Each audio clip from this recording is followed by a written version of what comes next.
I'll just turn them over a little bit. Mm-hmm.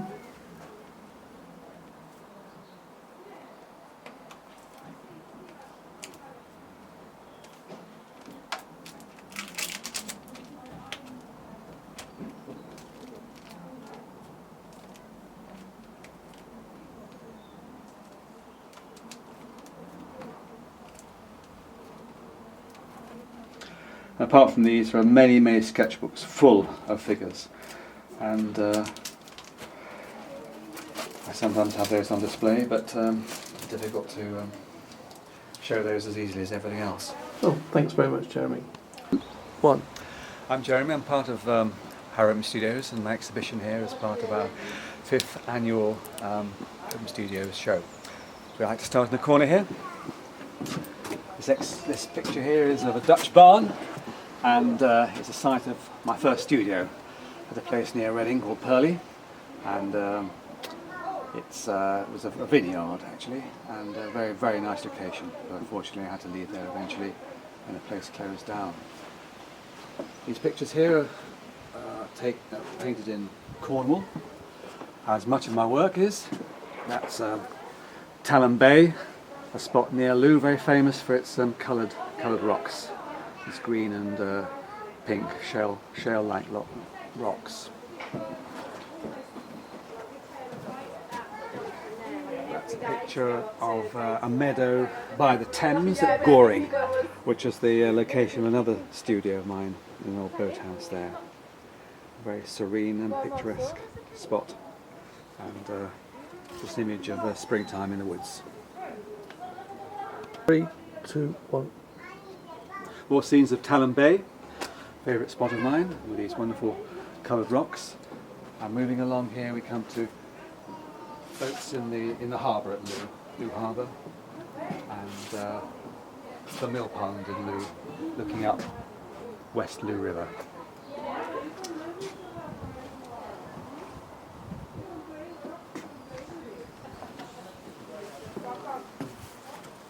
What's this one here, Jeremy? That's a boat in Looe Harbour. Oh, right. Yeah, I just realised There now. are quite a Yeah. few Yes, the sun's confused me a bit. small rowing boats, and more of Talon Bay. Yeah, it's very sandstony, isn't it? It Looks like it. sandstone, but it's more of a shale type stone, Oh, really. right.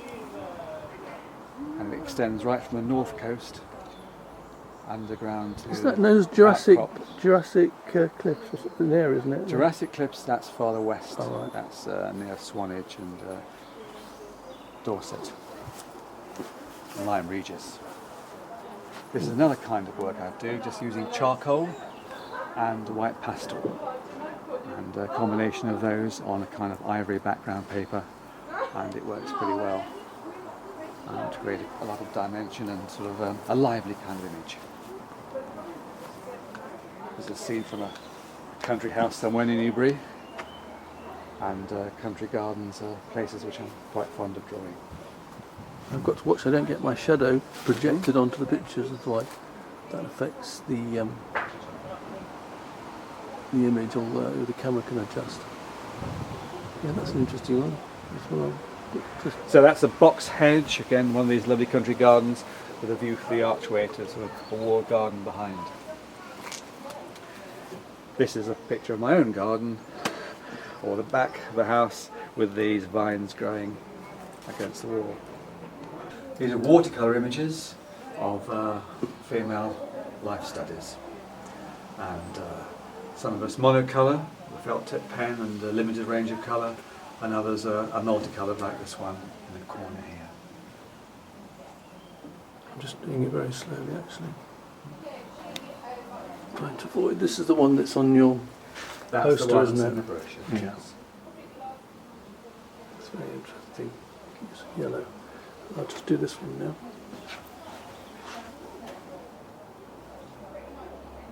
Okay.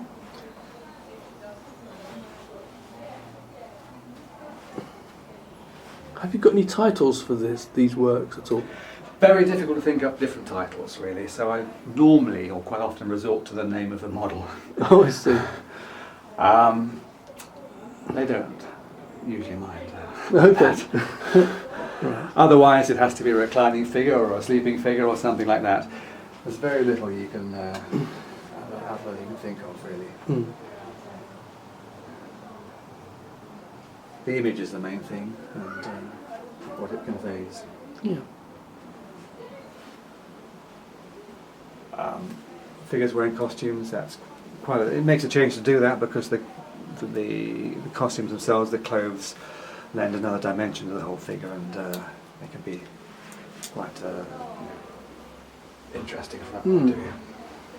Yeah, some of these are quite esoteric. If you didn't know it was a person, oops, you'd think it was something else. That one particularly. Yeah, the figure almost as landscape there. Yeah.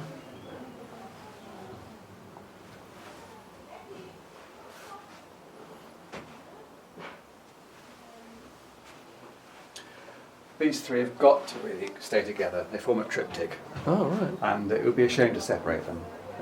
They make a kind of a series, and you can see the figure moving from picture to picture. Oh, It's part of the idea. interesting.